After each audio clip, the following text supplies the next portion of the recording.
नमस्कार। आज का हमारा विषय है चित्त प्रसादन। महर्षि पतंजलि जी ने प्रथम अध्याय में 30 और 31 नंबर के सूत्र में चित्त विक्षेप की बात करी, जिसमें उन्होंने 9 अंतराय बताए, 9 विक्षेप बताए, साथ ही उनके 5 विक्षेप सहभुव भी बताए। व्याधि, स्थान, संशय, प्रमाद, आलस्य, अविरति, भ्रांति, दर्शन, अलब्ध भूमिकत्व, अनवस्थित।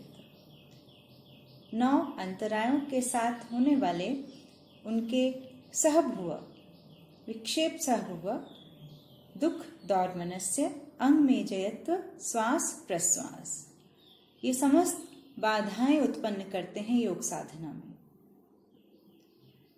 इसके उपरांत चित्त को किस प्रकार से शुद्ध किया जा सकता है, निर्मल रखा जा सकता है, ताकि योग साधना में हम आगे बढ़ पाएं, हमारा चित्त योग साधना के अनुकूल हो पाए, शुद्ध निर्मल हो पाए, जिसमें पुरुष का ज्ञान, पुरुष को आत्म तत्व का ज्ञान हो पाए। उसके लिए किस प्रकार से चित्त को शुद्ध और निर्मल बना सकते हैं, उसके उपाय महर्षि पतंजलि जी बताते हैं। 8 उपायों का वर्णन चित्त प्रसादन के अंतर्गत उन्होंने किया। तो सबसे पहले प्रथम अध्याय के 32 नंबर के सूत्र पे वो बताते हैं तत्प्रतिषेधार्थ मेकत्वाभ्यासः, कि एक तत्व का अभ्यास करके चित्त को निर्मल किया जा सकता है, चित्त को शुद्ध किया जा सकता है, एकाग्र किया जा सकता है, जिससे कि योग साधना में हमारा चित्त सहायक बने, चित्त की वृत्तियां अवरोध ना उत्पन्न कर पाए। तो उसके लिए कहा कि एक तत्व का अभ्यास करना है, यानी कि भिन्न भिन्न विषयों में जो मन भाग रहा है, उसकी जो प्रवृत्ति है वो अपनी प्रवृत्ति के अनुसार कार्य कर रहा है, तो उसको बाह्यमुखी से हटाकर अंतर्मुखी करना है और किसी भी एक तत्व पे उसको टिकाना है, धारणा करनी है। जब चित्त एक तत्व पे टिक जाएगा, अन्य विषयों को छोड़ देगा, एक ही को आत्मसात करेगा, तब धीरे धीरे मन एकाग्र हो जाएगा। एकाग्र मन धीरे धीरे शुद्धता की ओर जाएगा, निर्मल बनेगा। वह एक तत्व क्या हो सकता है? कुछ भी हो सकता है। आपके इष्ट हो सकते हैं, देवी देवता, गुरु, कोई भी एक तत्व जो शास्त्रानुकूल हो, जिसमें आपकी रुचि हो, उसी किसी भी एक तत्व में आप अपने मन को स्थिर कर सकते हैं। भाष्यकारों ने भिन्न भिन्न रूप से एक तत्व के बारे में जिक्र किया कि वह एक तत्व क्या हो सकता है। वाचस्पति मिश्र जी ने ईश्वर प्रणिधान के कॉन्सेप्ट में एक तत्व की बात करी, बट आलोचकों का कहना है कि अगर ईश्वर प्रणिधान ही करना होता तो अगर वो कॉन्सेप्ट उन्होंने ईश्वर प्रणिधान के कॉन्सेप्ट में ऑलरेडी बता दिया है, तो एक ही तत्व की पुनरावृत्ति हो जाएगी ये, इसलिए ये संभव नहीं है कि यहाँ पर पुनः ईश्वर प्रणिधान की ही बात कर रहे हो। तो अपने ईष्ट को, ईश्वर को किसी भी एक तत्व पे ध्यान करने की बात की जा रही है। इष्ट से यहाँ पर अभिमत लिया गया है। तो एक तत्व का अभ्यास करने से किसी भी एक तत्व में, एक विषय में मन को टिकाने से चित्त निर्मल बनता है। भिन्न भिन्न विषयों को सोचने से भिन्न भिन्न विचार, भिन्न भिन्न विषय उत्पन्न होंगे, जिससे चित्त निर्मल, एकाग्र नहीं हो पाए। तो एक तत्व कोई भी हो सकता है, ईश्वर हो सकता है, इष्ट हो सकते हैं, गुरुजन हो सकते हैं, कोई भी एक प्रतीक रूप में, बाह्य, चाहे वो स्थूल हो, चाहे वो सूक्ष्म रूप हो। फिर आगे कह रहे हैं 33 नंबर के सूत्र में बोल रहे हैं कि मैत्री करुणा मुदितोपेक्षाणाम सुख दुख पुण्य विषयाणाम भावनातश्चित्त प्रसादना। यहाँ भाव की बात की गई है कि सामान्य व्यवहार में हम क्या समझते हैं कि हमारा अपना एक अलग अस्तित्व है। अहंकार प्रभावित रहता है हर किसी के व्यक्तित्व में, जिसके कारण से वह अपने आप को सबसे भिन्न मानता है। द्वैत भाव के साथ कार्य करता है, मैं अलग हूं। जबकि वास्तविकता ये है कि सबके अंदर एक ही चेतना वास करती है, और जिसका वो अहंकार करता है, क्यों? क्योंकि बुद्धि तत्व में अज्ञानता के संपर्क में आके अहंकार से जुड़ के वो ऐसा भाव करता है, मेरा शरीर, मेरा घर, मेरा परिवार। वास्तविकता ये है कि वह इन सबके भीतर, इन सभी चीजों के भीतर एक ही चेतना वास कर रही है, और जो कि भिन्न भिन्न रूप में दिखाई दे रही है। उसके रूप अलग अलग हो जाते हैं, लेकिन उस भिन्न रूप को ही अपना एक अलग अस्तित्व मान के अहंकार युक्त जीना अज्ञानता है। तो इन्हीं सब भावों से प्रेरित होकर, अहंकार से प्रेरित होकर व्यक्ति समाज में रह के अलग अलग तरीके से कार्य करता है, कर्म में लिप्त होता है, और जिसके कारण से वो दुख भोगता है। क्योंकि कर्म करेगा, कर्म का फल उसको मिलेगा, चाहे वो सुख रूप में चाहे दुख रूप में। लेकिन समस्त सुख भी दुखी होता है, दुखी देता है अंत में, जिसका परिणाम हमें अंत में समझ आता है, प्रारंभ में समझ नहीं आता। तो समस्त दुखों की निवृत्ति के लिए, ताकि हमारा चित्त दुखों का अनुभव ना करे, चित्त निर्मल हो, शांत हो, एकाग्र हो, इसके लिए यहाँ पर कुछ अभ्यास बताए गए हैं कि हम मैत्री, करुणा, मुदिता, उपेक्षा का भाव करेंगे, उसका अभ्यास करेंगे तो हमारा चित्त निर्मल हो जाएगा। अब ये अभ्यास हम करेंगे कैसे? तो उसके आगे बता रहे हैं कि सुखी व्यक्ति के साथ मैत्री का भाव का अभ्यास करना चाहिए, दुखी व्यक्ति के साथ करुणा का अभ्यास करना चाहिए, करुणा भाव का अभ्यास करना चाहिए। पुण्य आत्माओं के साथ हमें मित्रता, प्रसन्नता का भाव, मुदिता, जो पुण्य आत्माएं हैं उनके प्रति प्रसन्नता का भाव रखना चाहिए। अपुण्य आत्माएं हैं, जो पापी लोग हैं, अधर्मी लोग हैं, उनकी उपेक्षा करनी चाहिए।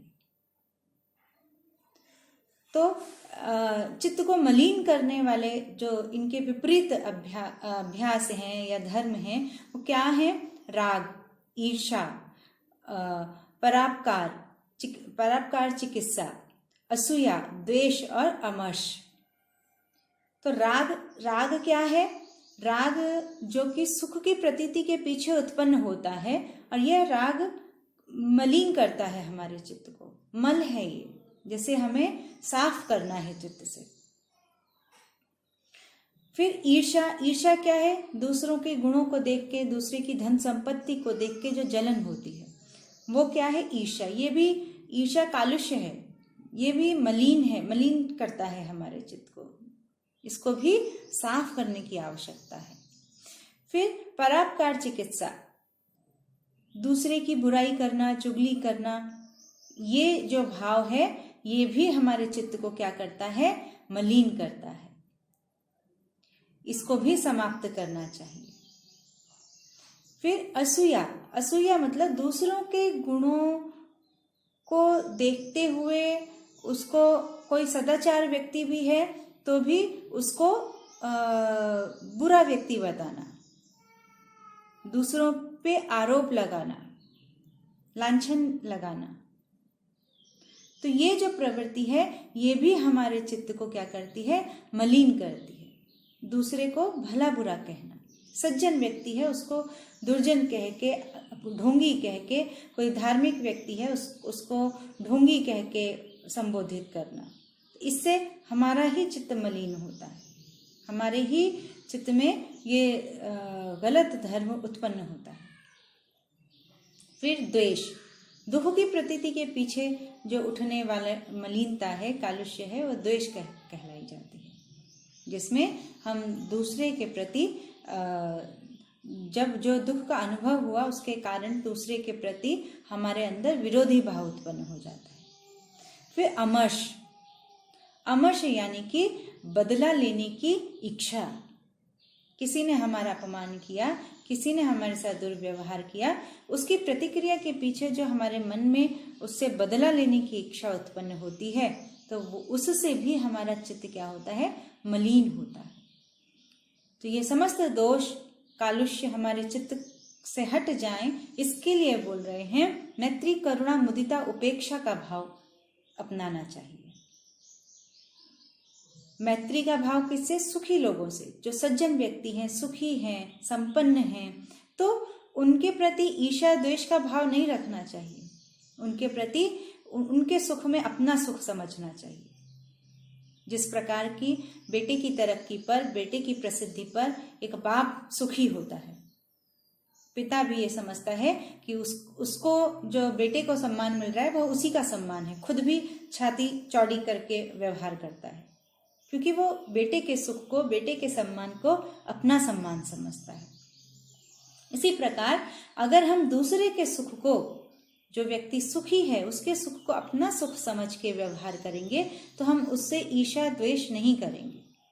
उसके सम्मान को देख के, उसके सुख संपत्ति को देख के हमें जलन नहीं होगी, हमें दुख नहीं होगा। तो सुखी व्यक्ति से मित्रता का भाव रखना चाहिए, जिससे हमारा राग और ईर्ष्या समाप्त हो जाती है। फिर दुखी व्यक्ति से हमें करुणा का भाव रखना चाहिए।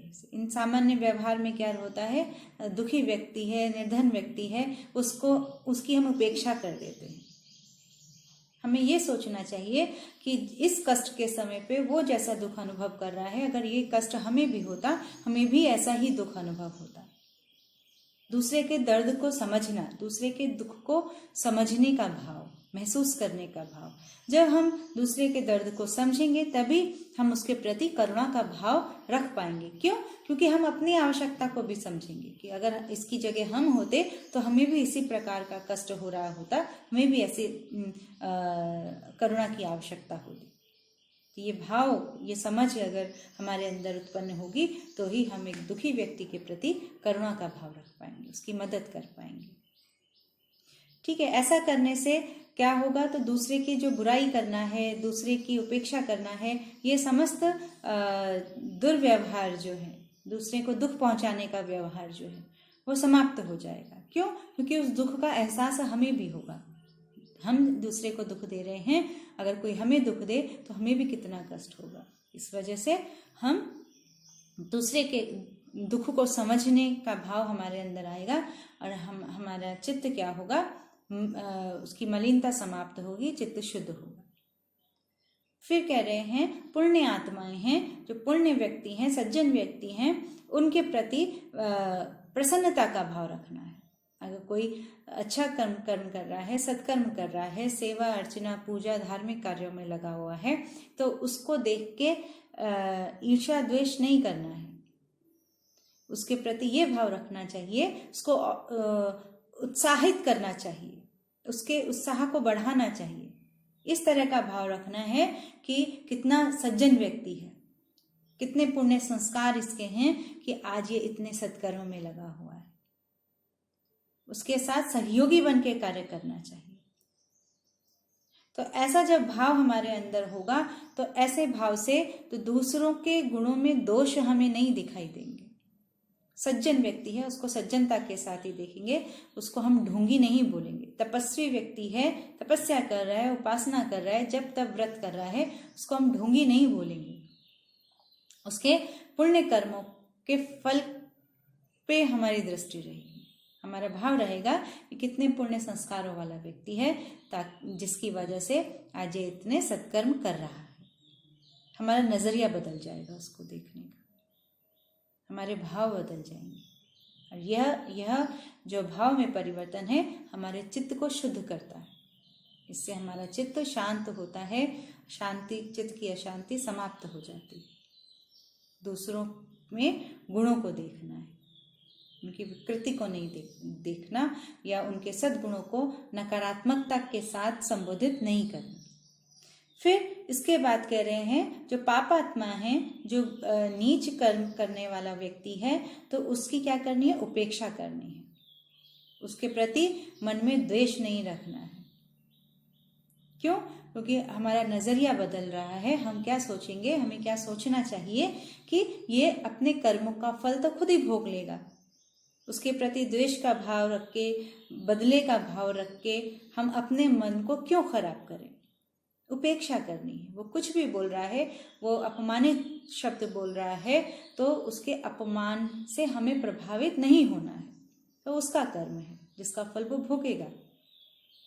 उसकी उपेक्षा करनी है। अगर हम उसके व्यवहार में इन्वॉल्व हो जाएंगे, हम उसकी सोच को बार बार सोचेंगे, उसके किए गए दुष्व्यवहार को बार बार सोचेंगे, तो हम अपने अंदर मलिनता को उत्पन्न करेंगे। उस विचार को जो उसने एक बार बोला, हम बार बार मन ही मन उसको दोहराएंगे, उससे हमारा चित्त मलिन होगा।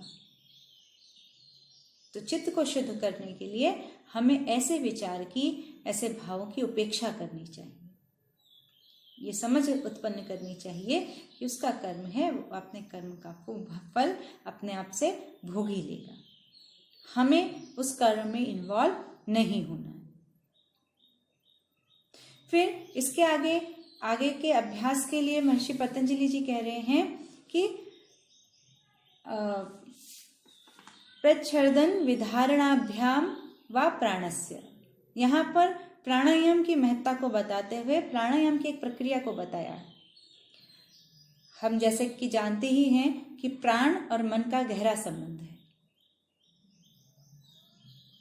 हमारी श्वास से संबंधित होता है प्राणायाम की विधि, जिसमें हम श्वास से के माध्यम से अपने प्राणों पे विजय प्राप्त करते हैं, प्राणों का विस्तार करते हैं। तो हमारी श्वासों का हमारे मन का गहरा संबंध है।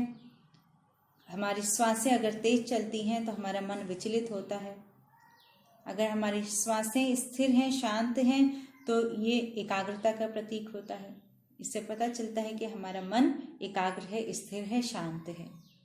तो प्राणों के विस्तार के लिए प्राणायाम की प्रक्रिया करी जाती है, जिसका सीधा सीधा प्रभाव हमारे मन पर पड़ता है। मन स्थिर होता है। हमारे शरीर में जो ये प्राण शक्ति है, जीवनी शक्ति है, इसके बहुत सारे प्रकार बताए गए हैं। हर एक प्राण अपने स्थान विशेष पर निवास करता है, वहाँ की कार्यविधि को सुचारू रूप से संपन्न कराने में सहायक होता है। तो उसी तरह से उसी प्राणायाम विधि को यहाँ पर भी बताया जा रहा है। महर्षि पतंजलि जी कह रहे हैं प्रच्छर्दन विधारणाभ्याम, बाहर निकालना है। प्रच्छर्दन विधारणाभ्याम, विधारण मतलब वायु को रोक देना। तो दो प्रक्रिया बोली गई है, रेचक करना है, सांस को बाहर निकालना है और रोक देना है। तो हम प्राणायाम की प्रक्रिया में भी यही करते हैं। प्राणायाम में हम पूरक, कुंभक, रेचक 3 विधियों को मान के चलते हैं। श्वास को लेना है, छोड़ने की भी एक प्रक्रिया है और एक रोकने की प्रक्रिया। यहाँ पर छोड़ने की और रोकने की प्रक्रिया को विशेष रूप से बताया गया है। श्वास को बाहर निकालना है और रोक देना है। यहाँ पर जो विधि बताई गई है वो लगभग हमारे यौगिक अभ्यास में षटकर्म के अंतर्गत कपालभाति का अभ्यास किया जाता है, जिसमें केवल एक्सिलेशन पे ही फोकस किया जाता है, फोर्सफुली एक्सिलेशन किया जाता है, इनहेलेशन स्वतः हो जाता है और श्वास को पूरी तरह से बाहर रोक के फिर लास्ट में बाहर ही रोक दिया जाता है। बार बार श्वास को लगातार बाहर छोड़ा जाता है और फिर बाहर ही रोक दिया जाता है। इस प्रकार से हमारा मन स्थिर होता है, प्राणों पर हमारा नियंत्रण होता है। तो प्रच्छर्दन विधारणाभ्याम प्राणस्य, इससे हम एकाग्र होते हैं, हमारा चित्त एकाग्र होता है, निर्मल होता है। प्राणायाम की प्रक्रिया हमारा शारीरिक और मानसिक दोनों तरह से प्रभावित करती है। इसके बाद आगे कहते हैं विषयावती व प्रवृत्तिरुत्पन्न मनसः स्थिति निबंधनी। हमारी इंद्रियों का विषयों के साथ संपर्क होता है। हमारी इंद्रिय विषय के संपर्क में आती हैं और उसका जो प्रभाव है वो हमारे भीतर पड़ता है और जिससे हमारा चित्त विचलित होता है। वैसी ही वृत्तियां उत्पन्न होती हैं, वह वृत्तियां हमें विचलित करती हैं। यहां पर कह रहे हैं कि विषयावती व प्रवृत्ति उत्पन्न, इंद्रियों के विषय है, शब्द, रूप, रस, गंध, स्पर्श। शब्द जो कि मुख से बोला जाता है, कानों से सुना जाता है, तो उस शब्द का ग्रहण करने की, उस शब्द का ज्ञान करने की जो विशेषता है वो हमारे कानों में होती है। कान तो एक तरह से बाह्य अंग हैं, तो इंद्रिय में होती है। ऐसे ही रूप को देखा जाता है, वो देखने की क्षमता हमारी आंखों में होती है। रस जिह्वा से ग्रहण किया जाता है। रस खट्टा, मीठा, कड़वा, ये सारे जो रस हैं हमें जिह्वा के माध्यम से इनका ज्ञान होता है। त्वचा के माध्यम से स्पर्श का ज्ञान होता है। नाक के माध्यम से गंध का ज्ञान होता है। तो इस प्रकार से इंद्रियों के माध्यम से हमें विषयों का ज्ञान प्राप्त होता है। यहां पर कह रहे हैं विषयवती व प्रवृत्ति उत्पन्न। बाह्य मुखी से जब हम इंद्रियों को अंतर्मुखी करते हैं, बाह्य विषय के ज्ञान से हटाकर जब भीतर के विषयों की तरफ उसको ले जाते हैं, तो हमें दिव्य दर्शन प्राप्त होते हैं, दिव्य गंध प्राप्त होती है, दिव्य रस की अनुभूति होती है। यही सब जो अनुभव होते हैं ये दिव्य अनुभव होते हैं। बाह्य बाहर से स्थूल इंद्रियों के माध्यम से प्राप्त ज्ञान नहीं होता। ये सूक्ष्म विषय, दिव्य विषय हमें अंतर्मुखी होने के बाद अनुभव होते हैं। यही विषयवती प्रवृत्ति। जब हम अन्य अन्य स्थानों पर एकाग्रता स्थापित करते हैं, धारणा बनाते हैं, जिह्वा के अग्र भाग पर, जिह्वा के मूल भाग पर, जिह्वा के मध्य पे, तो अलग अलग अनुभूति साधक को होती है। नासिका के अग्र भाग पे, तो इस तरह से जो गंध की अनुभूति, रस की अनुभूति साधक को होती है, यह विषयवती प्रवृत्ति होती है। यह अतीन्द्रिय ज्ञान होता है, ऐसा समझ लीजिए। सूक्ष्म ज्ञान होता है जिस पे धारणा करने से हमारा चित्त एकाग्र हो जाता है। ये सब अनुभव दिव्य अनुभव हैं जो कि बाह्य विषयों के संपर्क में आने से प्राप्त नहीं होते। और जब इनके अनुभव पे हम अपने मन को टिकाते हैं, नासिकाग्र पर ध्यान करने से दिव्य गंध की प्राप्ति होती है, जिह्वाग्र पर ध्यान करने से दिव्य रस की प्राप्ति होती है। ऐसे ऐसे जब हम धारणा करते हैं और ये अनुभव हमें होता है, और इस अनुभव पे जब हम अपने को स्थिर करते हैं, तो इससे भी हमारा चित्त शुद्ध होता है। क्यों? एक आत्मविश्वास जागता है। जो ये क्षमताएं और शक्तियां प्राप्त हो रही हैं, दिव्य अनुभव प्राप्त हो रहे हैं, ये साधक का आत्मविश्वास बढ़ाते हैं, उसकी साधना के प्रति उसकी श्रद्धा बढ़ाते हैं, ताकि वह और उत्साह के साथ आगे अभ्यास करने में लीन हो सकता है। तो इस तरह से भी चित्त हमारा क्या होता है? शुद्ध होता है।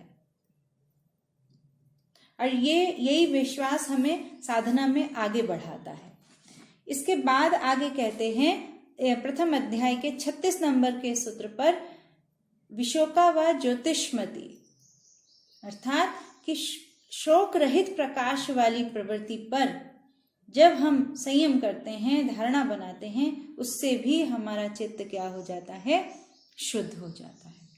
शोक रहित प्रकाश, शोक रहित प्रकाश से मतलब है यहाँ पर सतोगुण का प्रकाश, ज्ञान का प्रकाश, वह ज्ञान का प्रकाश जो कि मलिनता रहित है, जिस ज्ञान से दुख उत्पन्न नहीं होता, बल्कि जिस ज्ञान से हमारे दुख समाप्त हो जाते हैं, ऐसे ज्ञान का प्रकाश पे जब हम धारणा करते हैं तो फिर हमारा चित्त शुद्ध हो जाता है। क्यों?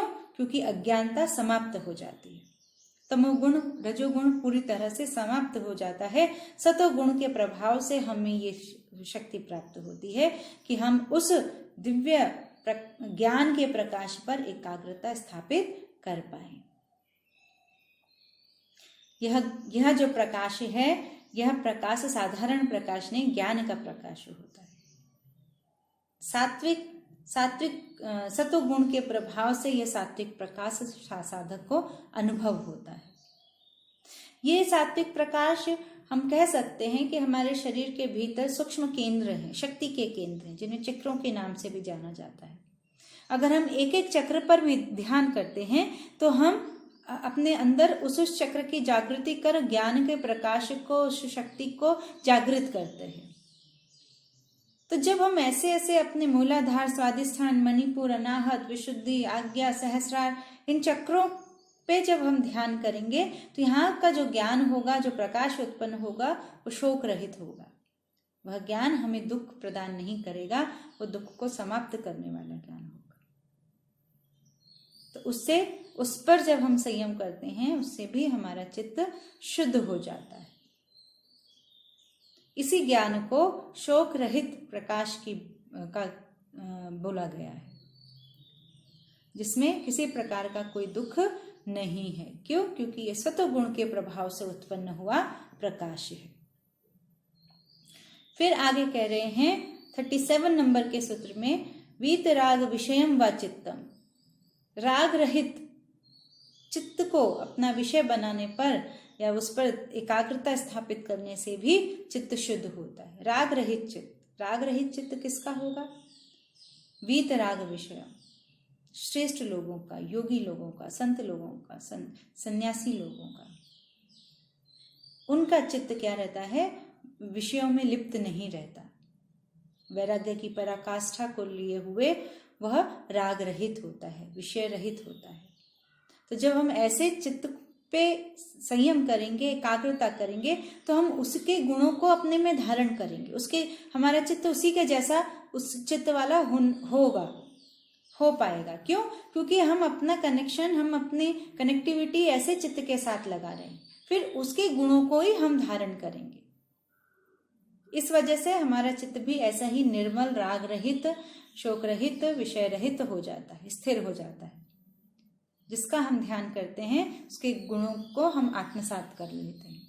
इसी कारण से वीतराग विषयम जो ऐसा चित्त है, तो जब हम ऐसे चित्त पे धारणा करेंगे तो हमारा चित्त भी वैसे ही स्वभाव वाला, वैसे ही गुणों वाला हो जाएगा। फिर आगे कह रहे हैं, स्वप्न निद्रा ज्ञानालंबनम वा। स्वप्न निद्रा में जो ज्ञान होता है, हम सोते हैं, कोई अच्छा स्वप्न दिखाई दिया, कोई धार्मिक स्वप्न, सतोगुण प्रधान स्वप्न, हमारे शास्त्रानुकूल कोई विशेष दृश्य दिखाई दिया, इष्ट देवी देवताओं के दर्शन हो गए, कोई धार्मिक प्रवृत्ति जागृति वाला कोई स्वप्न दिखाई दिया, तो ऐसे स्वप्न का बार बार चिंतन करने से भी, ऐसे सात्विक स्वप्न का बार बार चिंतन करने से भी हमारा चित्त शुद्ध हो जाता है। क्यों? क्योंकि हम उस सात्विक धारणा को, सात्विक भाव को बार बार सोच रहे हैं।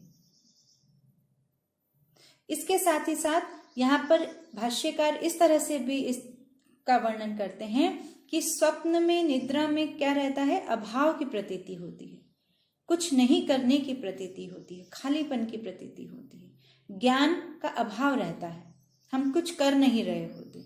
तो यह खालीपन का जो ज्ञान है, एहसास है कि हम निश्चिंत हैं, शांत हैं, रजोगुण समाप्त है, चंचलता समाप्त है। क्योंकि हम जागृत होते हैं तो हम क्रियाशील रहते हैं, हम सो रहे हैं, हम स्वप्न में हैं, तो रजोगुण होता तो है, लेकिन प्रभाव किसका रहता है वहां पे? तमोगुण का, जिसकी वजह से एक निष्क्रियता उत्पन्न हो जाती है।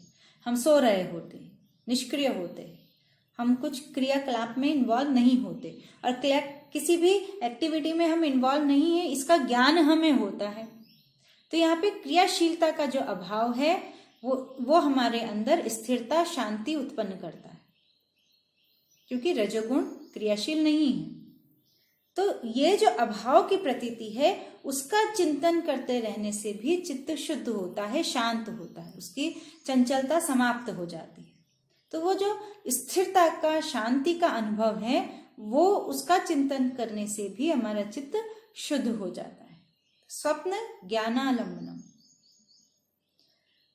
उनका उस ज्ञान का, स्वप्न में और निद्रा के जो ज्ञान का अवलंबन करने पर, उसका आशय लेने से भी, उसका चिंतन करने से भी हमारा चित्त शुद्ध हो जाता है। ये भाव उत्पन्न होता है कि जिस प्रकार से स्वप्न निद्रा क्या है? क्षणिक है। हम जागते हैं, जागने के बाद कुछ देर सोते हैं, कुछ देर स्वप्न देखते हैं, फिर से जाग जाते हैं, तो परमानेंट कुछ भी नहीं है। तो जिस तरह स्वप्न और निद्रा परमानेंट नहीं है, उस तरह का भाव हमें अपने व्यवहार में, अपने जीवन में भी लाना चाहिए कि इसकी जो अनुभूति हुई है, हमें निद्रा में जो स्वप्न दिखाई दिया, वो क्या है? रियल नहीं है, वास्तविकता नहीं है। हम उसके प्रति मोह उठने के बाद वैसे ही छोड़ देते हैं, जिस प्रकार से छोड़ देते हैं। हमने सपना देखा, बहुत एंजॉय किया, उठने के बाद उस अच्छी फीलिंग को भी एंजॉय कर रहे हैं, लेकिन हम उसके प्रति आसक्त नहीं होते, चाहे वो अच्छा स्वप्न हो चाहे वो बुरा स्वप्न हो। हम सपना समझ के भूल जाते हैं उसके प्रति, क्योंकि वो हम ये जानते हैं कि ये वास्तविकता नहीं है, एक स्वप्न है। तो हमें हमारे जीवन में भी इसी तरह का नजरिया अपनाना चाहिए कि जो कुछ भी हो रहा है, जैसा भी है, वो सब एक स्वप्न है, वास्तविकता नहीं है। यह एक फिल्म है जिसमें हर कोई अपना एक रोल प्ले कर रहा है। जिस तरह फिल्म समाप्त हो जाती है उसके बाद सब नॉर्मल हो जाता है, पर जब तक फिल्म चल रही होती है हर कोई इन्वॉल्व होके देखता है। उसमें हंसी की बात आती है तो उसको खुद भी हंसता है, फिल्म में कोई रोने की बात आती है तो वो खुद भी रो लेता है, लेकिन फिल्म खत्म होने के बाद सब सहज हो जाता है। उसी तरह से स्वप्न में इन्वॉल्व हुए तो हम चीजों को महसूस करते हैं, अच्छे बुरे को, लेकिन स्वप्न समाप्त हो गया, हम जागृत हो गए, तो वो उसके प्रति मोह आसक्ति हमारी छूट जाती है। उसी प्रकार हमारे जीवन में चलने वाली समस्त घटनाओं के प्रति हमें ये नजरिया रखना चाहिए। ऐसा सोचने से, ऐसी समझ उत्पन्न करने से हमारा चित्त शुद्ध होता है। अविद्या जनित व्यवहारों से हम निजात पा सकते हैं। हमारा देखने का, समझने का नजरिया बदल जाता है। इसके बाद आगे 39 नंबर के सूत्र में कह रहे हैं, यथाभिमत ध्यानद्वा। अभी तक जितने प्रकार के अभ्यास बताए, ये महर्षि पतंजलि जी ने 8 अभ्यास बताए चित्त प्रसाधन के, और फिर कहा कि ऐसा नहीं है कि सब करने हैं, जिसमें रुचि हो, जैसा जिसको ठीक लग रहा हो, जिसके अनुकूल जो बनता हो, वो वैसा व्यवहार करके अपने चित्त को शुद्ध कर सकता है। लेकिन लास्ट में 8 नंबर के अभ्यास में, 8 नंबर की टेक्निक में बताते हैं, यथाभिमत ध्यानत्व। जिसमें जैसी रुचि हो वो वैसा करे।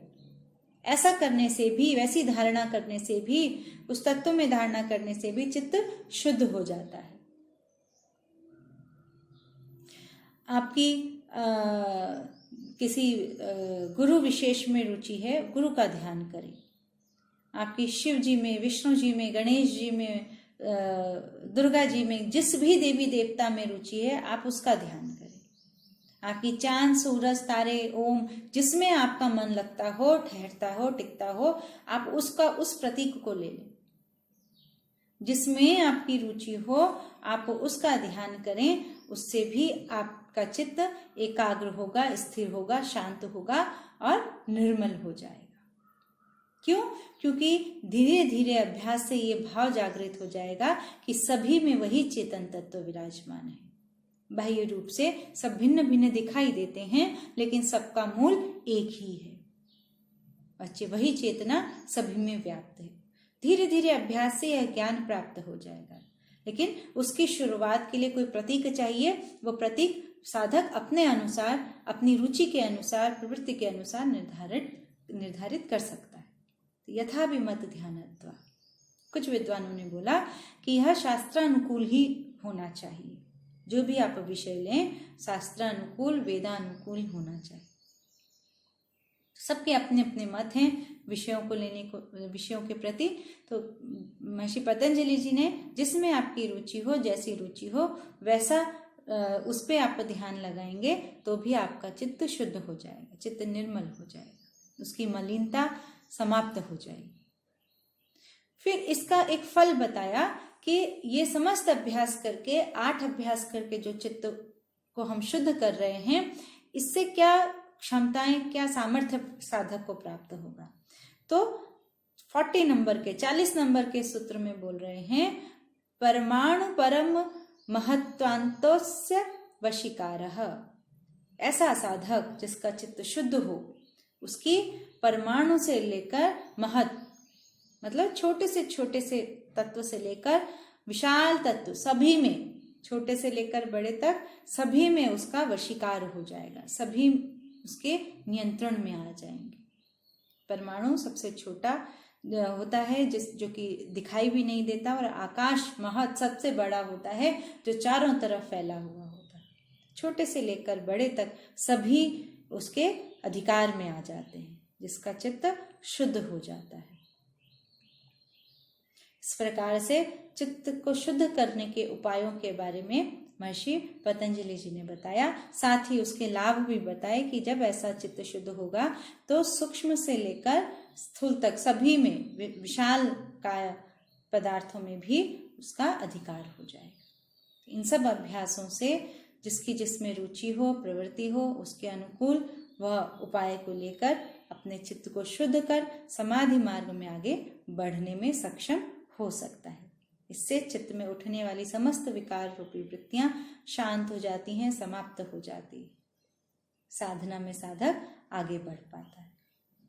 तो इस प्रकार से चित्त प्रसादन का ये विषय आज हमारा यहीं पे पूरा होता है। नमस्कार।